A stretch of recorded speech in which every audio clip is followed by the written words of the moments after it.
Well, I'm married. My husband and I, we have 5 kids between the two of us. One is still in high school, and the other 4 are either in college or working now, so have a lot of spare time.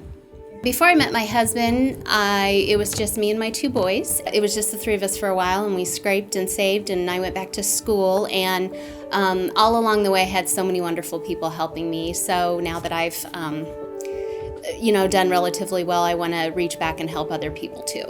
Well, yes, a really good friend of mine, her mom had some surgery that wasn't expected to be bad, but it ended up being bad, and her stay in Lincoln was a little bit longer than she thought it was going to be.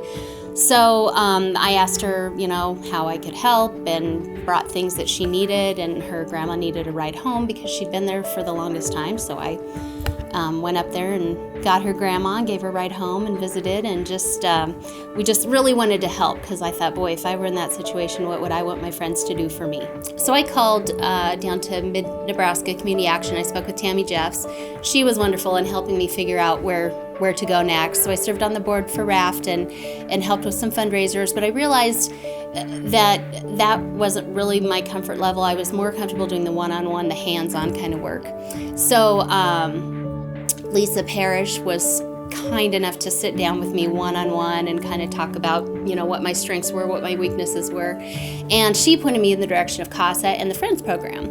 And I've been doing both of those for a little over a year now, and I absolutely love them. They're so much fun. Well, the Friends program is run through UNK. April Rogash runs that, and she's wonderful. They match a volunteer, a big friend volunteer, who could be a college student or, anyone willing to volunteer, with another little friend who is in grade school who has some sort of situation in their family where they just need another mentor or another friend, and you meet once a week for an hour. And for instance, my little friend, she loves animals, so I have 2 little dogs. We take my dogs for a walk, or we've went to the mall or to the Humane Society, and we actually just signed up to start volunteering there because she just turned 10, and they accept volunteers with adults once you're 10. So we'll start volunteering there together too, and that's going to be so much fun. CASA is an organization that's near and dear to my heart. It actually stands for Court-Appointed Special Advocate. So for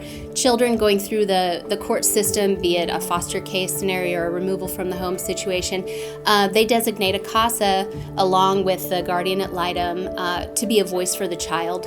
And it's wonderful. I've worked with infants and teens, and it's especially rewarding because you're the one in the situation you're not paid, you're a volunteer, you donate your time, so your opinion is very just specifically what's for the child. I think my favorite thing is you just feel so, it almost gives me just a charge. I just feel so happy knowing that I can help someone, because again, back when I was going through school and it was just my 2 boys and I, we had so many people make a difference in our lives and help back then, and again, to me, I feel like I'm just paying it back up to all the times that people have helped me, so it just makes me feel exhilarated. I would definitely say I always thought that I didn't have enough time. It takes so little time, and you get such a big reward out of it. I mean, even an hour a week, like for instance with the Friends program, it takes nothing, and we have so much darn fun in that hour. It's crazy. It gives me a charge for the rest of the day. And so again, if time is your constraint, or if maybe fundraising makes you nervous, find something that you can just do one-on-one like I did. Well, my personal hero is my husband. He helps so many people, and he works so hard, and he's so selfless in doing so, and he also encourages me to do what makes me happy, so that makes him my personal hero. But to a larger extent, I think a hero is someone who just helps others without any reward or return, that they deep down in their heart, they just want to help other people.